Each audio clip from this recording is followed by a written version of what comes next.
안녕하세요. 3일경제 독립TV입니다. 자, 오늘은 세무 문제에 대해서 궁금한 게 많으실 것 같아서 이현준 대표 세무사님을 모시고 세무 궁금증에 대해서 알아보는 시간을 갖도록 하겠습니다. 안녕하세요, 세무사님. 네, 안녕하세요. JT세무회계 세무사 이현준입니다. 저는 현재 이제 찰떡세무사 유튜브 채널을 운영을 하고 있고 또 동남보건대 세무회계학과에서 겸임교수 등 다양한 활동을 하고 있습니다. 예, 바쁘신데 출연해주셔서 진심으로 감사드리고요. 먼저 이제 제일 궁금해하는 게 우리가 이제 부모님들이 자녀 중요를 하고 싶어 하는데 사실 이렇게 세금을 거진 안 내고 자녀 중요하는 방법이 혹시 있을까요? 사실 그런 방법은 이제는 없죠. 근데 그러더라도 저희가 조금이라도 줄일 수 있고 좀 더 현명하게 증여할 수 있는 꿀팁에 대해서 좀 말씀을 드리겠습니다. 첫 번째는 여러분들이 너무나 잘 아시겠지만 이제 증여세 공제 제도를 잘 활용하는 것입니다. 기본 공제 한도를 잘 활용을 하는 것인데 부모와 자녀 간 증여 시에는 10년간 5천만 원까지 공제가 가능합니다. 미성년자는 2천만 원까지 가능하고요. 그래서 우리가 이제 10년을 기준으로 해서 그 기간 동안 알맞게 증여를 하는 게 정말 중요를 하고요. 또 증여 시점도 중요합니다. 자산 가치가 낮을 때가 가끔 있습니다. 부동산별로 자산 가치가 낮아질 때가 가끔 있는데 그런 때를 이용을 해서 증여를 하면은 최적의 절세 효과를 누릴 수가 있겠죠. 또한 비과세 증여를 활용하는 것도 너무 좋습니다. 교육비, 여러분들이 이제 자녀를 위해서 학원비, 학교 이런 것들에 대해서 학비를 내주죠. 그런 거는 과세를 할 수가 없습니다. 그럼 어떻게 하면 좋을까요? 그런 거에 증여를 해주면은 비과세를 받을 수 있기 때문에 더 좋은 효과를 낼 수 있겠죠. 또 이제 최근에 생긴 거죠. 결혼, 출산에 대해서 저희가 비과세 한도가 늘어났습니다. 그래서 1억 그다음 플러스 기본공제 5천만 원 해서 1억 5천까지 가능하니까 이 제도를 꼭 활용을 하시는 게 정말 좋습니다.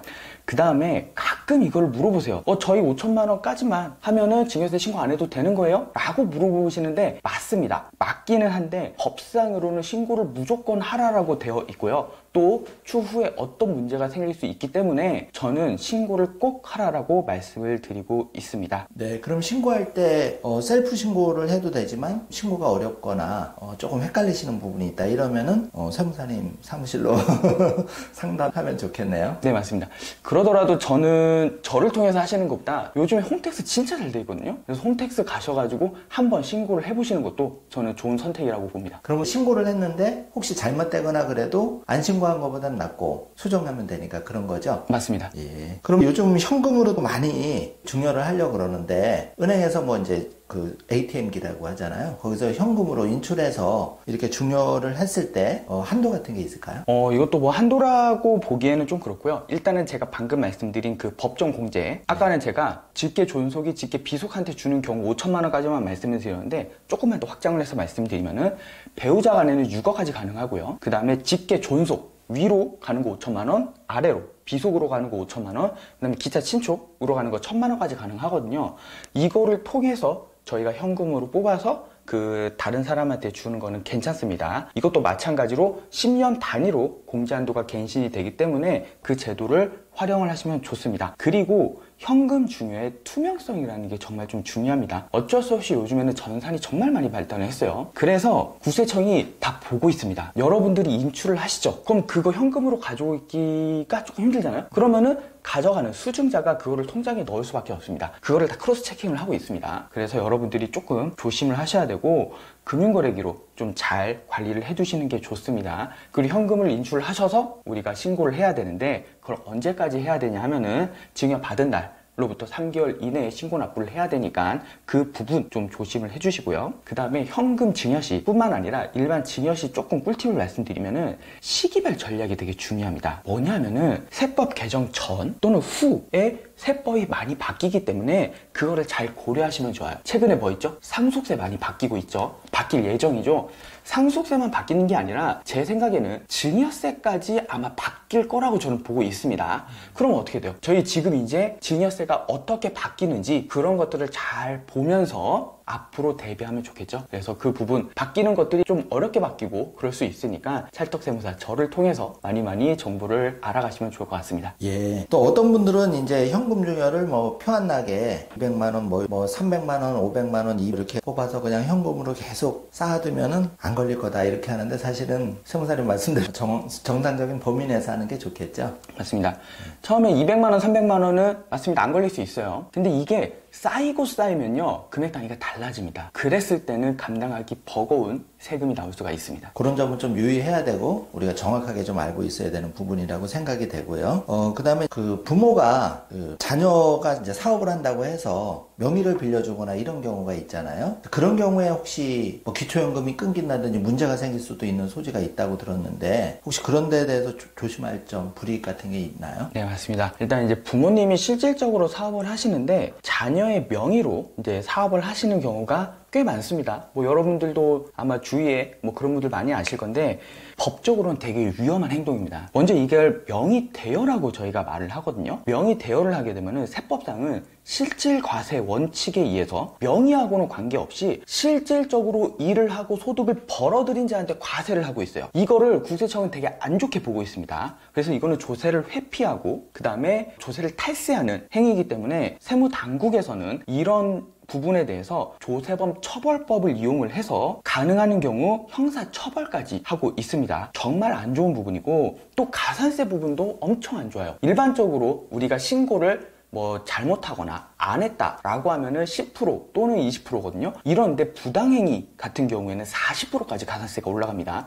40%라 그러면요 어마어마한 금액입니다. 그래서 조심을 하셔야 되고 또 만약에 이렇게 분산시켜서 사업을 하고 있다가 걸렸다라고 하면 실질적으로 부모님 소득이 다 얹혀지죠? 그럼 부모님의 원래 소득과 그 자녀 명의로 했던 소득이 합쳐집니다. 그럼 소득세율이 확 높아져요. 이러면은 또 감당하기 힘든 본세와 가산세를 납부를 하실 수가 있을 것입니다. 또 말씀하셨듯이 저희가 만약에 소득이 없다라고 해서 지금까지 뭐 기초연금 등을 받고 있었는데 이것들이 원래는 못 받는 거였죠. 그렇게 되면 다 추징을 당할 수가 있습니다. 그래서 저는 이런 방법은 당연히 추천을 드리진 않고 저희가 합법적인 내에서 좀 더 세금을 절세 낼 수 있는 세액 공제, 감면 등을 통해서 여러분들이 절세와 떳떳하게 좀 생활을 하시면 좋을 것 같습니다. 예, 세금도 좀 알고 상담을 통해서 하면은 발 뻗고 편하게 자는데 안 그러면 계속 근심이 맞습니다. 생길 수가 있는 부분이고 또 부모님이 마음이 약해져서 자녀가 이렇게 사업하는데 명의를 좀 아버님, 어머님 이름으로 해두려고 했을 때 자식이니까 또 거절하기도 좀 어려운 경우가 있는데 이런 경우도 좀 잘 알아보고 세무사님 말씀대로 좀 잘 판단을 해서 상담을 통해서 그렇게 하는 게 좋겠네요. 맞습니다. 예.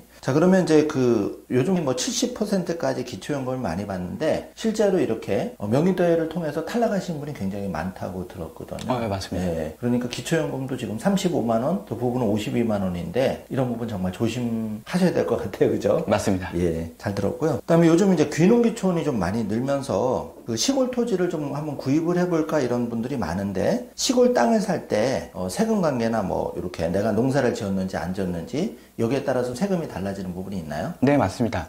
일단은 시골 토지를 이제 내가 작용을 할 때와 비작용을 할 때는 세금이 정말 많이 바뀌거든요. 저희가 작용을 하다가 팔게 되면은 혜택이 되게 많습니다. 먼저 양도소득세가 최대 100%까지 감면이 되고 그 다음에 2억까지 가납니다. 어마어마하죠. 그래서 이거 요건 정말 잘 갖춰가지고 신고를 하셔야 돼요. 요건이 조금 복잡합니다. 그래서 8년 이상 작용도 해야 되고 그 다음에 뭐 경작 확인 사실서 그러니까 내가 실제로 작용을 했다라는 이런 필요 서류들이 꼭 있어야지만 이 감면을 받을 수가 있습니다. 그래서 여러분들이 혹시 농지를 취득하시고 팔 계획이 있으시다면은 그냥 무턱대고 사지 마시고 일단은 내가 이 요건을 갖출 수 있게 어떻게 할 수 있는지 그런 것들을 세무사님과 한번 상의를 해보시면서 처음 취득부터 보유, 처분까지 한번 컨설팅을 받아보시는 거는 저는 너무 좋은 선택이라고 생각을 합니다. 또 만약에 우리가 비작용으로 들어갔다라고 하면은 양도소득세가 중과가 돼요. 뭐냐면은 내가 농지를 샀잖아요. 농지를 샀으면 이걸 농사를 지어야 됩니다. 근데 농사를 짓지 않았다, 비작용을 했다 라고 하면은 세법에서는 비사업용 토지라고 보거든요. 그러면 양도소득세가 10%가 올라갑니다. 10%도 좀 많은 세금 차이가 날 수 있기 때문에 여러분들이 정말 조심을 하셔야 됩니다. 그래서 이런 절세 전략 수립을 하기 위해서 말씀을 드렸지만 취득부터 보유, 처분에 관련돼서 세무사님 상담을 받으시고 그 요건을 채우시고 그 요건, 그 다음에 세무서에 우리가 저 왜 이렇게 작용을 했어요 라고 알려줘야 되잖아요. 어떻게 알려주죠? 증빙 서류가 있어야 됩니다. 그런 서류들을 잘 모아가지고 나중에 큰 절세 효과를 누리실 수 있을 것입니다. 예, 증빙 서류 중에는 그러면 뭐 내가 농사를 졌다는 뭐 농자재를 구입했다든지 아니면 경작을 했다는 그런 필요 서류 그런 거를 좀 갖춰 놓는 게 필요하겠네요. 네, 맞습니다. 그런 서류를 꼭 갖춰 놓으셔야 됩니다. 그리고 이제 또 시골의 부모님이 농사를 짓다 힘들어서 이제 중요를 해주거나 내가 상속을 받는 경우가 있는데 이럴 경우도 그러면 자격 요건을 갖춰야지 양도세가 줄어드나요? 네, 맞습니다. 지금 이제 뭐 증여나 이제 상속을 여쭤보셨는데 증여 같은 경우도 최근에 제가 한번 업무를 처리한 적이 있습니다. 그래서 증여를 할 때 이제 아버지가 지으시던 이제 농지를요, 이제 본인이 받았습니다. 받을 때 그냥 받으신 게 아니라 저한테 상담을 해주셨거든요. 그래서 어떻게 요건을 갖추고 어떤 서류들이 있으면 그 세액 감면을 받았을 때, 안 받았을 때 차이를 비교를 해드렸더니 약 한 1억 정도 차이가 났었어요. 1억이면 상당한 금액인데. 그죠? 어마어마한 금액. 네, 시골에서. 네, 그래서 약간 대규모로 하셔가지고 그거를 상담을 받으셔가지고 1억 정도 세이브를 아주 해피하게 한 사례가 있었습니다. 1억이면 정말 세무사님한테 상담 꼭 받아야겠어요. 아, 1,000만 원 달이고 1억이면 정말 맞습니다. 땅이 몇 마지기가 왔다 갔다 하는데 예, 몇천 평 갈 수도 있습니다. 그죠? 네. 예. 그러면은 여기서 또 하나 궁금한 게 시골의 부모님들이 이제 갑자기 돌아가시거나 또 그럴 수도 있는데 그럼 사전 증여를 좀 하는 게 더 유리할까요? 어떨까요? 이거는 진짜 케이스마다 다릅니다. 예. 그래서 증여를 통해서 우리가 좀 세이브를 할 수도 있고 아니면 증여를 하지 않고 그걸 온전히 상속으로 해서 저희가 가져가는 게 더 유리할 수도 있습니다. 이거는 정말 경우에 따라서 다 달라요. 그래서 저도 경우를 들어보고 이거에 대해서 어떻게 절세를 할 수 있는지 이렇게 차근차근 말씀을 드리고 있습니다. 예. 그러면 부모님 연세가 조금 고령이시다. 그러면 자녀 입장에서는 내 명의로 조금 땅을 가져오고는 싶은데 상속으로 한 5년, 10년 기다리는 것보다 이럴 경우에는 먼저 세무 상담을 통해서 그 세금이 얼마 나올지 계산해보고 결정을 하거나 이게 유리하다는 말씀이신가요? 네, 맞습니다. 예. 그리고 지금 이제 소장님께서 말씀을 해주셔서 제가 꿀팁 하나 남겨드릴게요. 예.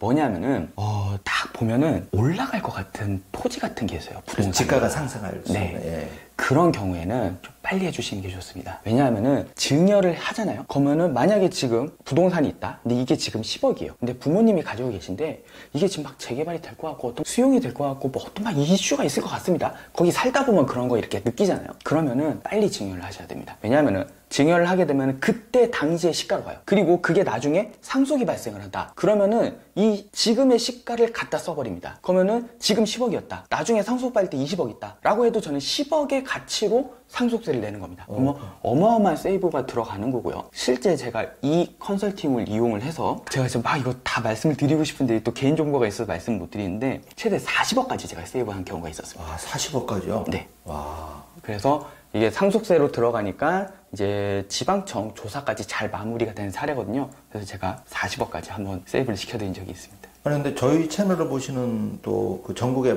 계시는 농사 짓는 분들 중에서는 대농도 있으시거든요. 그럼 땅이 또 몇만 평 되시는 분도 가끔 있단 말이에요. 네네. 그러면 그렇게 좀 좋은 자리에 있거나 이런 분들은 정말 상담이 꼭 필요할 것 같아요. 네. 상담을 받는 것과 안 받는 거는 네. 세금 차이가 어마어마하게 날 것입니다. 그렇죠. 콩농사 한 번 져서 100만 원, 200만 원 더 버는 것보다 어떻게 보면 이렇게 우리가 세무를 통해서 1, 2억만 줄일 수 있어도 어마어마한 금액이라고 생각이 되거든요. 맞습니다. 그리고 부모님 입장에서도 이제는 조금 인식이 바뀌어야 될 필요가 있지 않을까. 왜냐하면 내 명의로 계속 끌어안고 있는 것보다 그쵸. 필요에 따라서는 자녀한테 이렇게 그쵸. 싸움도 좀 방지하고 나눠주는 게 좀 필요하다고 생각하는데 세무적인 면에서 만약에 자녀가 4명이다. 그러면 좀 골고루 나눠주는 게 유리한지 아니면 한 명, 옛날엔 장남이다. 장남만 몰아주는 게 유리한지 그 부분도 조금 말씀해 네네. 주시면 좋겠습니다. 지금은 똑같아요. 지금은 한 명한테 뭐나 자녀 4명한테 뭐나 똑같습니다. 세금은 똑같아요. 근데 지금 아시겠지만 이제 기재부에서 바꾼다고 하고 있죠. 지금 유산형인데 유산 취득세로 바꾼다라고 하고 있습니다. 이럴 경우에는 세금이 되게 많이 바뀔 거예요. 그래서 어떻게 바뀌는지를 이제 여러분들이 잘 파악을 하시고 그 바뀌는 세법에 따라서 여러분들이 재산 분배를 해주시는 게 나중에는 정말 큰 컨설팅이 될 것입니다. 그리고 이제 말씀해 주셨듯이 부모님들이 자녀한테 재산을 먼저 주는 거를 그렇게 좋아하지 않으시는 경우를 제가 정말 많이 봤습니다. 그래서 요즘에는 효도 증여라고 해서 효도 계약서라고 해서 효도를 하지 않으면은 다시 백하는 그런 것도 있기 때문에 그런 것들을 좀 보면서 나중에 자녀분들의 싸움을 방지하는 것도 되게 중요합니다. 제가 이제 상속을 많이 하다 보니까 상속인들끼리 엄청 싸우는 경우가 많습니다. 저도 많이 봤어요. 네, 정말 많이 봅니다. 피상속기께서 어렵게 읽어가지고 했는데 딱 했잖아요. 근데 그거를 이제 자녀들이 가져갈 때 다 싸워요. 그럼 피상속기는 싸우라고 재산 만들어줬겠어요? 아니잖아요. 이런 경우가 발생을 하기 때문에 꼭 재산 분배는 피상속인이 적절하게 해놓고 그 다음에 상속이 개시가 되는 게 정말 좋은 선택이 될 것입니다. 저도 세무사님 말씀에 공감하는 게 100% 싸우더라고요. 맞습니다. 예, 정말 10,000원 한 장 가지고도 싸우는데 그게 필요하고, 또 한 가지 질문은, 농사를 부모님이 계속 부모님 명의로 지으시는 것과 미리 내가 사전 증여를 받아서 내가 주말마다 좀 작용을 한다면 세금적인 면에서 부모님 이름으로 끝까지 가서 상속을 하는 거와 내가 아예 어차피 받을 거면 뭐 500평이든 1000평이든 미리 받아서 주말마다 좀 작용을 입증을 하면 뭐 받는 자녀 입장에서 유리한 부분이 있을까요? 네, 있습니다. 이 부분도 미리 이제 증여를 하게 되면은 저희가 작용을 할 수 있다라고 하면은 그거에 대해서 아까처럼 또 큰 혜택을 받을 수가 있거든요. 그 혜택을 받게 되면은 무조건 먼저 증여를 해서 저희가 낮은 세금으로 넘기는 게 훨씬 유리합니다. 여기서 중요한 거는 내가 이 감면을 받을 수 있는지 없는지예요. 감면을 받을 수 있다라고 하면은 무조건 하시면 되고, 감면을 받지 못한다라고 하면은 저희가 좀 한번 생각을 해봐야 됩니다. 그래도 보통은 요즘 시골이 아무리 인구가 감소한다고 해도 토지 가격은 대부분 오르는 경우를 많이 봤는데, 내가 살고 있는 지역이 그렇게 올라간다면은 어쨌든 조금 뭐 작용이나 이런 요건을 해서 내가 세금을 감면시킬 수만 있다면 자녀 입장에서도 좀 빨리 받아서 부모님 농사도 도와드리고 하는 게 유리할 것 같고, 부모님 입장에서도 내 명의로 끝까지 가져가는 것보다는 조금 사전에 의식 전환을 통해서 먼저 주는 것도 하나의 방법이라고 생각하는데, 맞습니다. 좀 어떻게 생각하시는지. 저는 좋은 방법이라고 생각을 합니다. 그래서 나의 자산을 내가 온전히 다 가지고 있다가 상속이 개시가 되는 것보다 그 전에 이런 분배들을 다 끝내고 그 다음에 상속이 개시가 되는 게 아까도 말씀드렸지만 훨씬 화목한 가정을 이룰 수가 있다라고 저는 생각을 합니다. 그렇죠. 그리고 이제 땅이 뭐 좀 많으신 분이다 그러면은 사전에 뭐 농사를 지을 형편이 되는 자녀는 땅 위주로 물려주고, 아닌 분들은 좀 현금화해서 현금으로 분배해 주는 것도 사전에 싸우는 것도 방지하고 세금 면에서도 유리한 점이 있을 것 같긴 하거든요. 맞습니다. 그래서 상속세로 넘어가건 증여세로 넘어가건 10%, 20%에서 50% 세율은 똑같아요. 그런데 아까도 말씀드렸듯이 10년 단위로 리셋이 되기 때문에 그런 규정들을 잘 이용을 하셔도 되고요. 그리고 옛날에는 뭐 지금은 좀 많이 약해지긴 했지만 장남한테 몰아준다 이런 경우가 되게 강했거든요. 근데 지금은 출가한 따님이라도 내목을 좀 받고 싶은데 최악의 경우에 그 일정 부분을 가져오는 그런 제도적 장치가 있나요? 네, 유류분 제도라는 게 있습니다. 그래서 만약에 장남이 온전히 다 가져갔다라고 하면은 법적 지분의 2분의 1만큼은 내가 유류분 청구를 할 수가 있습니다. 그래서 유류분 청구를 통해서 그 받아간 사람한테 다시 돌려달라고 할 수가 있는데, 상속세를 이제 신고를 하다 보면은 이런 경우를 정말 많이 봅니다. 근데 이렇게 되면은요, 일단은 뭐 변호사님들 비용 나가고요. 또 상속세 신고가 좀 제대로 하기가 힘들어요. 서로 싸우고 있기 때문에 힘듭니다. 그래서 상속세 신고도 미뤄지거나 재산이 누락되거나 이래서 가산세 등 많은 문제가 발생을 하기 때문에 좀 조심하시는 게 좋을 것 같습니다. 예, 정말 이건 현실적인 문제라서 좀 많이 여쭤보게 됐는데, 이제 다른 질문으로 좀 넘어가서 요즘은 이제 귀농귀촌이 늘면서 시골집을 지을 것이냐 아니면 내가 컨테이너 하나 갖다 놓고 생활을 할 것이냐, 1가구 2주택 이런 문제가 좀 많은데요.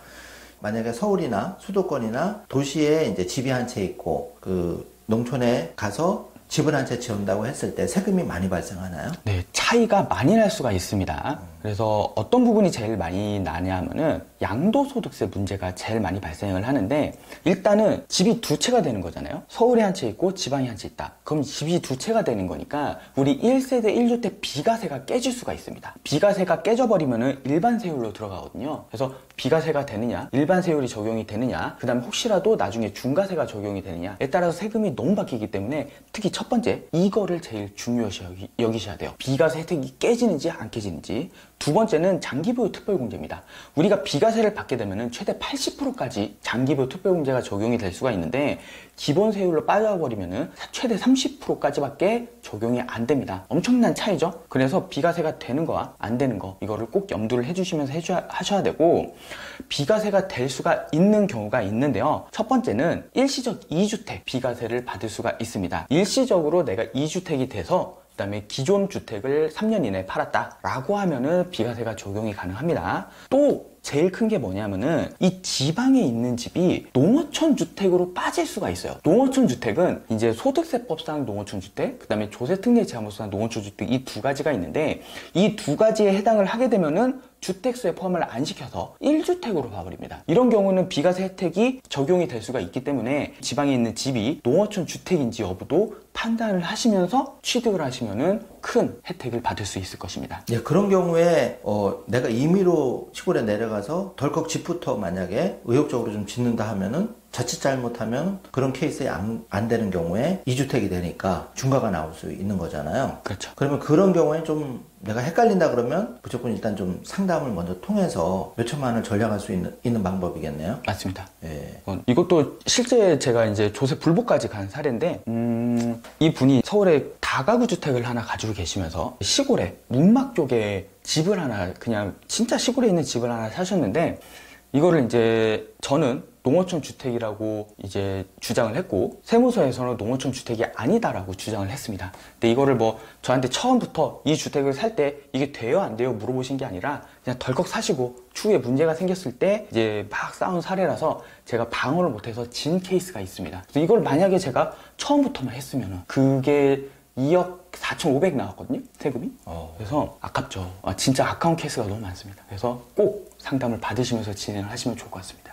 그렇죠. 우리가 한 10만 원, 20만 원 아끼려다가 정말 몇백만 원부터 몇천만 원 세금을 낸다면 그것만큼 또 아까운 것도 맞죠. 없잖아요. 그죠? 맞습니다. 예. 그렇게 되면은 뭐 이건 세금하고 조금 떨어진 문제지만 내가 집을 어쨌든 덜컥 지으면은 주택비도 많이 들고 한 번 지으면 또 쉽게 부술 수도 없고 세금 관계에서도 자유롭지 않기 때문에 그런 경우에는 그냥 집을 잠깐 빌리든지 아니면 그 지역에서 좀 살아보든지 네네.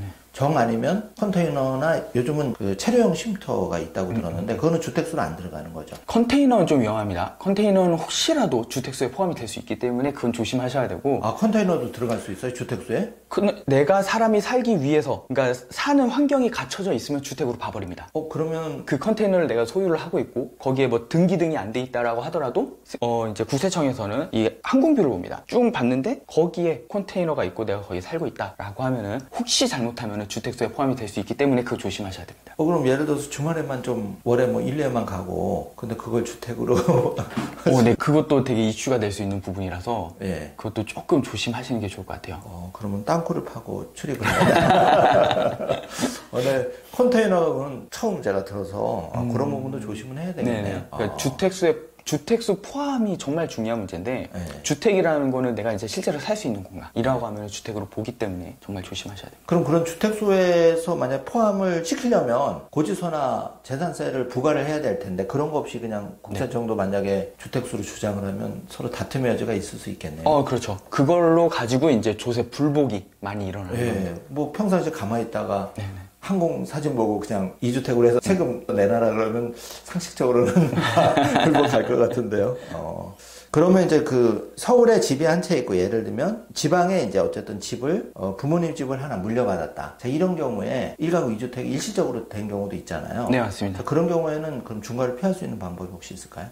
이런 경우에도 우리가 일시적으로 2주택이 됐기 때문에 비과세가 될 수가 있고 또 상속주택에 대한 비과세가 또 따로 있습니다. 그 2주택이 됐을 때 어떤 경우에 우리가 비과세를 해준다라는 요건이 있거든요.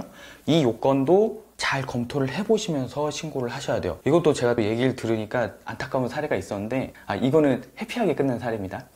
이것도 이분이 집이 하나 있고 상속을 받으셨는데 집을 하나 받으셨어요. 근데 또 집이 몇 채가 있으셨는데 그 중에 하나를 받으셨거든요. 그러면서 이분은 그냥 내가 보기에 이렇게 찾아보니까 이거 상속주택에 대한 뭐 일시적으로 해서 2주택이 된 거니까 팔아도 세금이 안 나오구나 해가지고 비과세로 신고를 했습니다. 그런데 21년도에 파셨거든요. 그래서 한 23년도쯤에 세무서에서 연락이 왔습니다. 21년도에 아시겠지만 그때 중과로 해가지고 세금이 어마어마하게 컸거든요. 그래서 막 그때 20%, 최대 뭐 30%까지 할증이 되면서 올라갔을 때 그때 7억짜리 집 하셨는데 3억이 났어요, 세금이. 그래서 이분은 한 2개월 만에 살이 몇 킬로가 빠져셔가지고 상담을 할 때마다 살이 쭉쭉쭉쭉 빠져오시더라고요. 그렇죠.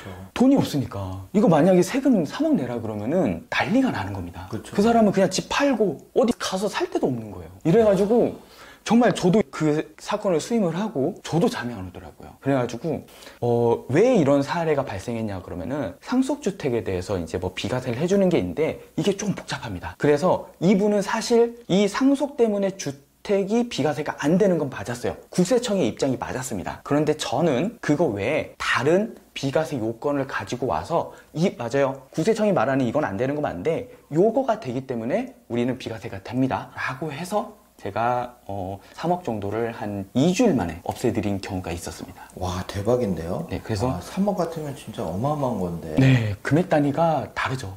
그렇게 해결해드리면 샘사님한테 진짜 스포츠카 한 대 뽑아드릴게요. 실제로 안 뽑아드렸죠. 실제로는 그냥 감사하다. 네, 그냥 감사하다와 네. 그래서 원래 뭐 수임했던 수수료 정도 그냥 받고 마무리했습니다. 정말 큰 거 해결해 주셨네요. 그건 진짜 어마어마한 일인데, 그죠? 3천만 원도 아니고 3억을 대단하신 하신 것 같아요. 그래서 이게 1가구 2주택 문제가 민감한데, 집이 내가 한 채 있고 부모님 집을 물려받아서 1가구 2주택이 됐는데 이걸 세금 문제 때문에 좀 팔아야 된다고 했을 때 또 팔리지 않는 경우도 있잖아요. 맞습니다. 그런 경우는 어떻게 하죠? 그래서 이게 참 문제가 많아요. 일시적 2주택 비과세를 받기 위해서 집을 3년 이내에 팔아야 되는데 가끔 이렇게 말씀하신 것처럼 안 팔리는 경우가 있습니다. 네, 그렇죠. 내가 뭐 팔고 싶은데 안 나가니까. 그럼 이제 진짜 난감해지는 겁니다. 이제 그러면은 저는 이제 말씀을 드려요. 집값을 더 낮추더라도 세금이 이렇게 세이브가 되니까 우리는 낮추는 게 낫다. 그 다음에 또 어떤 분들은 뭐 그래도 못 팔겠다. 막 이런 분들도 있고 아니면 지금 교환을 통해서 이렇게 일시적 2주택을 받아야 되는 두 사람이 있다 그러면은 이거를 교환을 통해서 좀 세이브를 하는 경우도 있는데 이런 것들은 좀 상이 맞아 떨어져야 되기 때문에 조금 어려운 경우가 있습니다. 그래서 결론 말씀드리면 그런 경우는 좀 난감하다라는 걸 좀 말씀을 드리고 싶어요. 다양한 케이스가 있으니까 방송 보시고 조금 헷갈린다 그러면 제일 정확한 거는 어쨌든 상담을 받는 게 케이스가 다 다르기 때문에 중요할 것 같다는 생각이 들거든요. 맞습니다. 그냥 이거 될 거야 하다가 정말 세금 몇백부터 몇천만 원 나오면 수습이 좀 안 되니까, 그죠? 맞습니다. 네. 그리고 화제를 달리해서 최근 이제 유튜버 하시는 분들 많은데 유튜버도 세금 폭탄 맞는 경우가 많다고 들었는데 혹시 개인이 좀 세금 폭탄을 맞는 경우는 어떤 경우가 있을까요? 일단은 유튜버의 세금 폭탄이 떨어지는 경우는 딱 세 가지가 있습니다. 하나는 우리가 매출을 누락시키는 경우예요. 뭐 슈퍼챗 등을 통해서 개인 계좌로 들어오는 경우가 있거든요. 이런 것들을 일반적으로 누락을 시키시죠. 근데 국세청이 그런 거를 파악을 하고 들고 오고 있습니다. 그래서 이런 경우 이제 세무조사 등을 통해서 세금을 털리는 경우를 좀 많이 봤고요. 두 번째는 사적비용입니다. 사적비용이라고 해서 내가 원래 유튜버를 하게 되면은 영상을 만들기 위해서 들어간 비용만 처리를 해야 되는데 적을 수가 있습니다. 일반적으로. 우리 영상을 하고 거의 인적 용역이 주가 되다 보니까 실제 발생하는 비용이 적을 수가 있어요. 그래가지고 이제 뭐 사적인 거, 뭐 이런 저런 것들을 그 사업과 관련되지 않은 비용들을 이제 사업에 썼다라고 해서 넣으시는 경우가 가끔 있는데 그런 경우 문제가 될 수가 있고 세 번째는 이게 제일 큽니다. 청년 창업 중소기업 세액 감면이라고 해서 청년이 중소기업을 설립을 하고 요건이 맞으면은 우리가 최대 100%까지 세액 감면이 들어갑니다. 그래서 아마 인터넷 쳐보시거나 이러면 아시겠지만 뭐 유명 유튜버들이 다 송도에 산다. 송도에 살면은 5년간 세금 하나도 안 내도 된다 라고 많이 하십니다. 진짜예요. 그거는 탈세가 아니고 절세입니다. 근데 너무 많은 혜택을 주다 보니까 이제 국가에서 그거를 바꾸려고 하고 있고 이 혜택이 남아있을 때 나이나 그 다음에 위치 이런 것들이 맞으면은 꼭 이런 세액 감면을 받으시면서 유튜브 활동을 하시면은 너무 행복할 것 같습니다. 그러면 그 말씀 듣고 보니까 아까 송도 그쪽에 가서 그러면 지방에 가서 유튜브 찍으면 네. 거기서 발생하는 수익은 세금 감면을 많이 받는다는 말씀이신가요? 네, 맞습니다. 그래서 어떻게 또 하시냐면은 서울에 사세요. 서울에 사는데 거기서 뭐 이제 비상주로 해가지고 송도나 제일 많이 하는 게 용인 쪽이거든요. 그쪽에다가 비상주 오피스텔 하나 없습니다. 그래서 거기다가 사업자 내시고 청년 사업 세액 감면 100%딱 하는 거예요. 그래서 국세청이 이걸 파악을 했죠. 그래서 몇 개월 전에 대대적으로 지금 그거를 보고 있습니다. 그래서 그런 부분들을 회피하기 위해서 왜냐면 제가 또 많은 컨설팅을 해드리고 있는데 이 청년 창업 중소기업이 적용되는 거와 안 되는 거는 정말 어마어마한 차이가 있습니다. 실제 저희 유튜버 분들 보면은 한 달에 많이 버시는 분들은 진짜 억 단위로 보시고요. 그냥 저한테 기장을 의뢰해 주시는 분들은 일반적으로는 아니지만 그래도 한 1,000만 원 정도? 월 1,000만 원 정도를 예를 들게 되면은 월 1,000만 원이라고 하면은 1년이라 그러면 1억 2천이잖아요. 아시겠지만 비용이 그렇게 많지 않은 경우가 있기 때문에 그렇게 되면 세금이 진짜 한 몇 천만 원씩 나옵니다. 예를 들어서 1,000만 원이 나왔다. 1년에 1,000만 원이 나왔다라고 하면은 이 청년창업 중소기업 세액 감면이 들어가면은 1,000만 원이 세이브가 돼요. 근데 이게 끝이 아니고 5년간 가능합니다. 5천만 원 세이브 되는 거예요.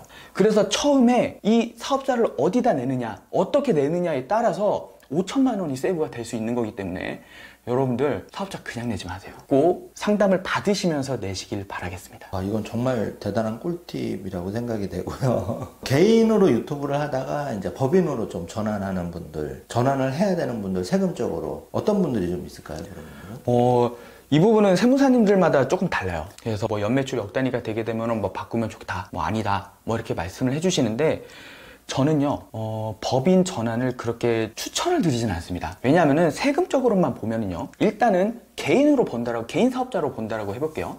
그러면은 당연히 6%부터 45%까지 되게 높은 세율이 적용이 되는 건 맞아요. 그런데 우리가 법인으로 운용을 한다라고 하면은 일단 법인세는 9%, 19%막 이렇게 적용이 되는데 거의 일반적으로 19%막 적용이 되겠죠?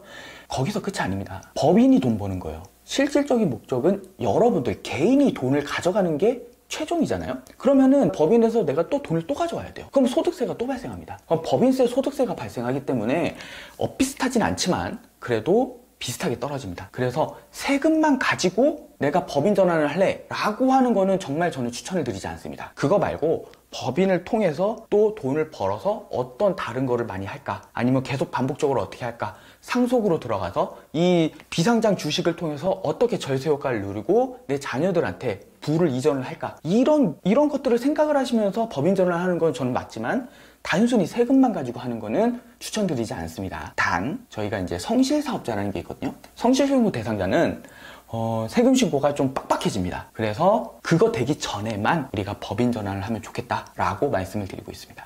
그 개인 유튜버 중에 여러 가지 이유로 해서 월 소득을 지급 중지했다가 1년 뒤에 받거나 2년 뒤에 받거나 이런 경우에는 수입이 발생한 거는 지급했을 때가 발생하는 걸로 인정을 하는지, 아니면 그런 부분이 좀 궁금해요. 네네, 맞습니다. 그래서 이제 이게 수입 시기에 따른 문제인데요. 지금 보면은 우리가 지급을 받았을 때 그때를 수입 시기로 봐서 그때 연도에 과세를 하게 되어 있습니다.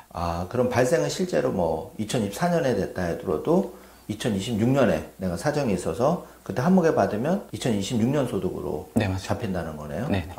그렇구나. 인생 2막을 준비하시는 분이 많아서 직장생활 하시다가 이제 조기에 은퇴 내지는 명퇴를 하시고 사업장을 내거나 이제 사업을 하려는 케이스가 있는데, 이런 경우에 세금적으로 좀 유의하거나 조심해야 될 부분이 있을까요?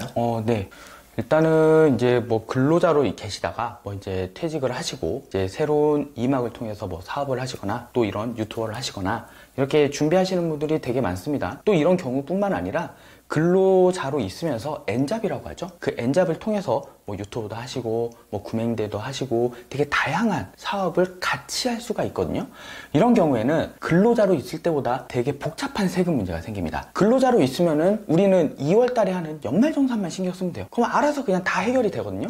근데 사업자로 오게 되면은 내가 사업자 등록도 해야 되고 부가가치세 신고도 해야 되고 종합소득세 신고도 해야 되고 매출이 많아지면 뭐 법인으로 전환될까, 이런 것들도 되게 생각을 많이 해야 됩니다. 그래서 중요한 거는 여러분들이 그런 거에 대해서 조금은 아셔야 돼요. 사업을 하시려면은 세금은 무조건 따라갈 수밖에 없기 때문에 여러분들이 어느 정도는 아셔야 됩니다. 아무것도 모르시고 세무사한테 맡긴다 라고 하는 건 저는 정말 추천을 드리지 않아요. 그래서 여러분들이 어느 정도는 아시면서, 당연히 사업이 더 중요하죠. 돈을 먼저 버는 게 중요하긴 합니다. 근데 돈을 벌어서 그거를 아끼고 잘 관리하는 것도 중요하기 때문에 꼭 N잡, 그다음에 추후에 사업을 하실 분들은 세금 꼭 공부를 하시는 게 좋다고 생각합니다. 사실 세금 문제는 일이 저질러지고 나서 세금을 바로잡으려면 사실 불가능에 가깝다고 들었거든요. 맞습니다. 아무리 바쁘고 좀 그렇더라도 그 전에 미리 알아보고, 그게 맞겠죠? 맞습니다. 예. 안 그러면 정말 몇백만 원으로 끝날 거를 몇천만 원으로 마무리가 될 수 있기 때문에. 요즘은 이제 그 해외 주식을 뭐 자녀한테 중요를 해주거나 자녀를 이제 현금 중요를 통해서 해외 주식을 사는 경우가 많은데, 이런 경우에 이제 세금 관계에 좀 절세할 수 있는 포인트나 유의할 점이 있을까요? 일단은 해외 주식, 뭐 요즘에 뭐 테슬라, 뭐 등등등 되게 핫한 주식들이 많죠? 이런 경우에도 국내 증여세법이 저희가 적용이 됩니다. 그래서 우리나라에서 당연히 증여세를 신고를 하거나 양도소득세도 신고를 해야 되고요. 증여로 간다라고 하면은 시가 판단 문제가 되게 중요합니다. 내 주식을 자녀한테 증여를 한다라고 했을 때 언제 기준으로 증여를 할래라는 게 되게 중요한데, 지금 우리나라 상속증여세법상 어떻게 돼 있냐면요, 증여일 전후 2개월간 종가 평균으로 평가를 해서 증여세 시가로 보고 신고를 하게 되어 있어요. 그래서 여러분들이 만약에 이제 증여를 하실 계획이 있다라고 하시면은 당연히 뭐 환율도 중요하고 뭐 이런 것도 중요하지만 조금 더 절세를 하고 싶다 그러면은 주가 추이를 보시면서 좀 떨어질 것 같다, 아니면 떨어졌다, 그래서 이게 전후 2개월간 유지가 될 것 같다 라고 하실 때 증여를 하시는 게 사실 좀 더 세이브가 될 수가 있습니다. 그러면 이거를 이제 부모 입장에서 자녀가 결혼할 때 좀 증여를 현금으로 해주거나 뭐 집을 장만하는데 도와주거나 이거보다는 사전에 엔비디아나 이런 주식은 불과 2020년만 투자를 해도 예를 들어서 10배 상승하고 이런 적도 있잖아요. 네. 그러면 미리 증여를 통해서 자산을 5배, 10배 늘리는 것도 하나의 방법일 수 있겠네요. 너무 현명한 부모님이죠. 그러면 일단은 부모님이 어쨌든 자녀하고 스타디를 해서 그런 거를 잘 찝어서 먼저 시간을 활용해서 증여를 해주는 게 돈을 버는 방법일까요? 네, 맞습니다. 구체적으로 설명하면 2개월 전후기 때문에 만약에 앞으로 10배가 올라갈 주식을 우리가 발견했다고 하면 미리 현금 증여를 통해서 미리 그 주식을 사서 이렇게 하는 방법도 하나의 방법이겠네요. 네, 맞습니다. 뭐 주식을 증여하셔도 되고 아니면 현금을 증여하셔서 그 돈으로 주식을 사도 되고 어차피 그건 똑같습니다. 그러면 부모 입장에서 조금 미리 투자를 하고 있다가 이게 앞으로 2, 3년에 좀 올라갈 것 같다 그러면 그거를 현금 대신 또 주식을 직접 자녀한테 증여하는 것도 하나의 방법이겠네요. 네, 맞습니다. 그럼 배우자의 경우에는 이혼하지 않는다는 전제하에 네. 얼마까지 줄 수 있는 건가요? 6억까지는 세금을 하나도 안 내고 줄 수가 있죠. 근데 줬다가 다시 돌아오거나 좀 유의할 점이 있을까요? 만약에 주는 거는 괜찮은데 그거를 다시 가져오게 되면은 다시 재증여로 보게 될 수가 있습니다. 그래서 기간에 따라서 뭐 증여로 볼 수 있고 안 볼 수 있는 기간들이 있긴 한데 그런 거는 조금 복잡하니까 넘어가고, 중요한 거는 넘어갔다가 다시 오게 되면은 그거는 증여예요. 그래서 신중하게 판단을 하셔야 됩니다. 근데 빨리 증여하는 게 좋은 게 그 기간 때문인 거죠? 네, 10년 동안 증여를 뭐 6억을 하고 10년 뒤에 또 6억을 하고 그렇죠. 이렇게 할 수가 있는 거죠. 그럼 예를 들어서 12억을 할 수만 있다면 어쨌든 2번 나눠서 가야 되니까 네. 하루라도 빨리 해주는 게 유리하다는 말씀이에요? 네, 맞습니다. 세금을 하나도 안 내기 위해서는 그렇게 하면 되고, 혹시라도 세금을 조금 더 내더라도 나는 증여를 해서 그거를 가지고 뭐 어떻게 투자를 하고 싶다라고 하면은 6억을 넘어가서도 우리가 증여를 할 수는 있습니다. 세금 내겠지만. 그럼 자녀가 태어났을 때 미성년자긴 하지만 기념으로 예전에는 뭐 10만 원, 20만 원 이렇게 그 세뱃돈을 줬다면 지금은 차라리 500만 원, 1000만 원을 팍 증여를 해줘 버리고 자녀 명의로. 그래서 자녀가 한 살이라도 해외 주식도 할 수 있잖아요. 그렇죠. 네, 그러면 그렇게 그 기간을 활용해서 대학교 20살 들어갈 때까지 한 뭐 2번이나 이렇게 해주는 것도 하나의 방법이겠네요? 네, 맞습니다. 그래서 최근에 이게 조금 유행이라고 해요. 그래서 태어났을 때 2천만 원 증여를 합니다. 그리고 또 10살이 됐을 때 2천만 원 증여를 해요. 그 다음에 20살이 되게 되면은 이제 5천만 원 증여를 하고요. 이렇게 되면은 2천, 2천, 5천에서 최대 9천까지. 그럼 9천이 만약에 한 5배가 되면 4, 5천이 되는 거고. 그렇죠. 그러면 세금 면에서는 어쨌든 증여할 당시에 주식 가치를 평가하니까 네. 그 5배, 10배 올라가기 전이잖아요. 그렇죠. 그러면 그냥 단위 끝난 전략이 겁니다. 되는 거네요. 네, 그냥 끝난 거고, 그걸 나중에 이제 뭐 양도를 할 때 당연히 뭐 양도소득세는 발생을 하겠지만 그래도 우리는 적법하게 아무 문제 없이 그 자금을 4억 얼마라는 자금을 마련을 해준 거죠. 그럼 부모가 1억을 10억을 불려서 자녀한테 주는 것보다 미리 부모가 1억이라는 돈을 자녀를 그냥 증여를 해줘 버리고 거기서 자녀가 10억이 되는 게 훨씬 세금 면에서는 낫다는 부분이네요. 네, 맞습니다. 그래서 저희 고객 분들 중에 저는 이제 오래오래 하시는 분들은 이제 손자 손녀 이 증여부터 제가 쭉 다 봐드리고 있습니다. 그렇게 되면은 이제 그냥 가업을 상담해주는 좀 그렇게 필요하겠어요. 집사 개념으로 해서. 예, 필요하죠. 우리 집의 스토리도 좀 알고 그쵸, 영속되게 하는 게 어떻게 보면 자산가분들은 또 그런 걸 잘하시는 게 재테크도 돈을 아끼는 부분이고 세금도 절세하는 부분이라고 생각이 되거든요. 맞습니다. 예. 그러면 기타 세무사님께서 상담이 최근에 많이 들어오는 케이스가 어떤 게 있어요? 최근에 상담 좀 많이 들어온 것 중에 좀 절세 꿀팁 알려주시면 고맙겠습니다. 최근에 제가 지금 업무가 많은 게 이제 조세불복이라고 해서 세무서가 갑자기 이제 뭐 추징을 하는 경우가 있는데, 아까도 그 사례가 있었지만 어머니가 자녀 명의로 사업을 한 거예요. 그래서 사업을 해서 이제 국세청에서는 이거 자녀분이 이제 상담을 해주셔서 자녀분이 세금을 내야 되는데 세금을 안 냈어요 라고 연락이 왔습니다. 근데 이 어머니가 새어머니셨거든요. 그리고 지금은 이제 연락이 단절된 분인데, 그러니까 이분은 어이가 없는 거예요. 자기는 몰랐다는 거예요. 자기는 몰랐습니다. 전 몰랐고 이거 제가 한 줄도 모르고 그냥 어머니가 하신 것 같아요. 저는 모르겠습니다 라고 해서 지금 이제 뭐 다투고 있는 과정도 있고요. 그 다음에 또 이제 부모님과 자녀 간에 차용을 많이 하죠. 차용을 많이 해서 그걸 가지고 이제 증여도 하고 차용을 해서 최적의 절세 컨설팅도 하고 있는데, 이 차용을 하게 되면은 저 차용했어요 라고 해서 국세청에 딱 보고를 하고 끝이 아닙니다.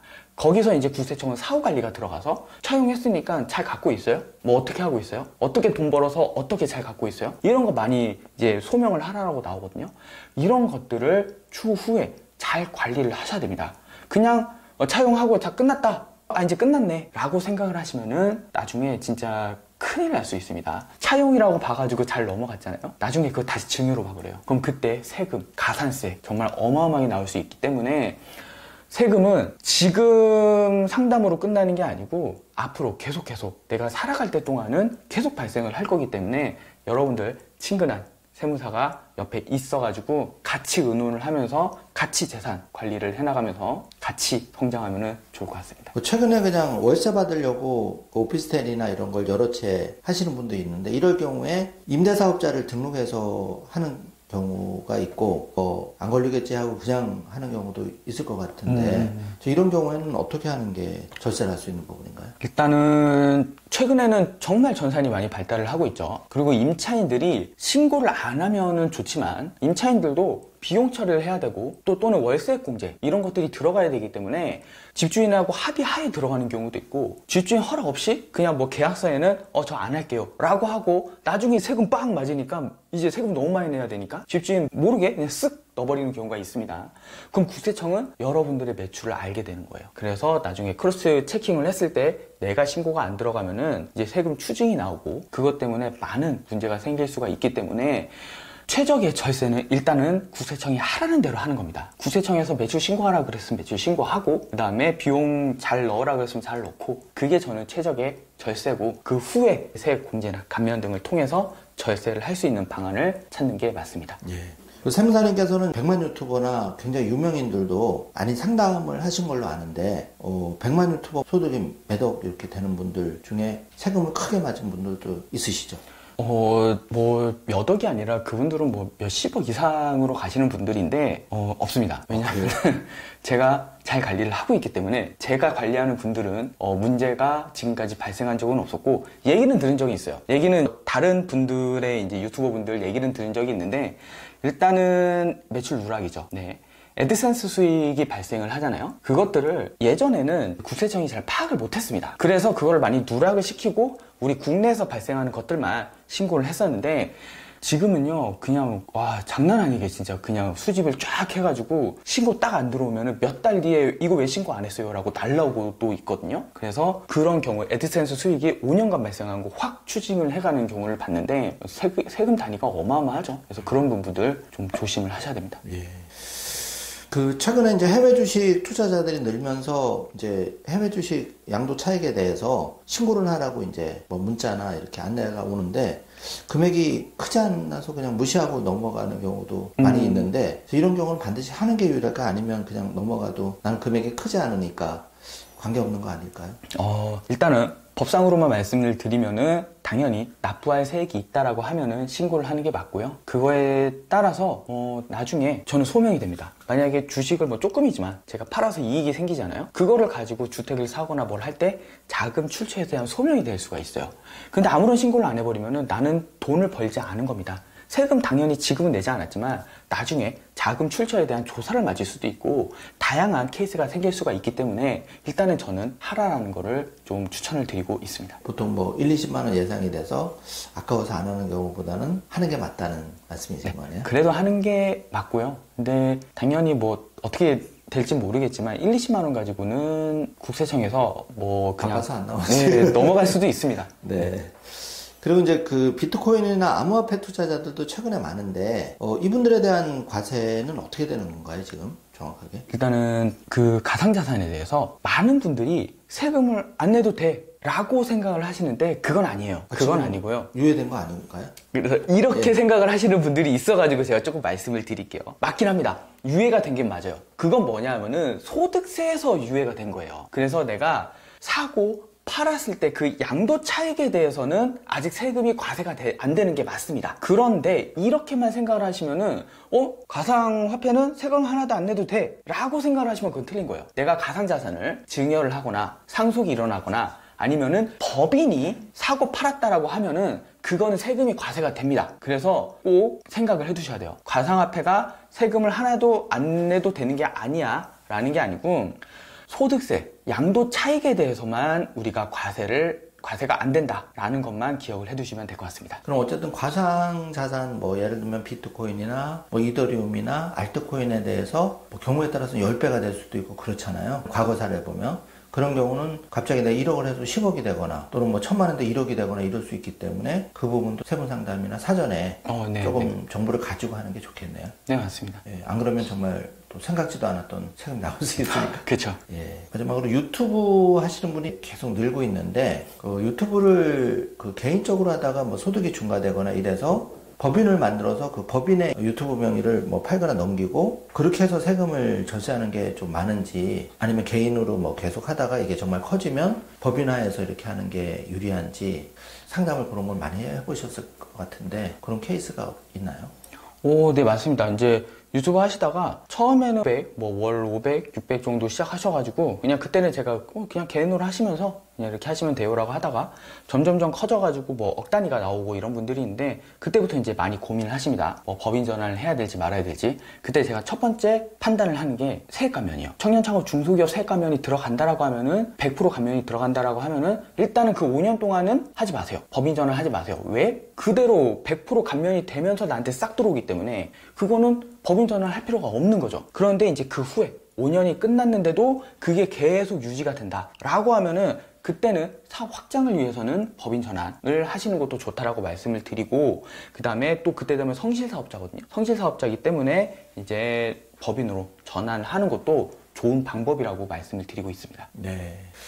어쨌든 다양한 케이스가 있는데 우리 세무사님한테 주기적으로 3일 경제독립TV에서 좀 자문을 구하고 또 이렇게 댓글로 궁금한 거 좀 많이 달아주시면은 저희가 그걸 좀 취합을 해서 한 번 더 또 세무사님 모셔가지고 상담도 해드리면 좋을 것 같고 개인적인 케이스는 또 세무사님 여기 자막 달아드리는 데다가 한번 연락을 주시면 상담 잘 부탁드리고요. 네, 알겠습니다. 네. 오늘 이렇게 시간 내서 감사합니다. 감사합니다.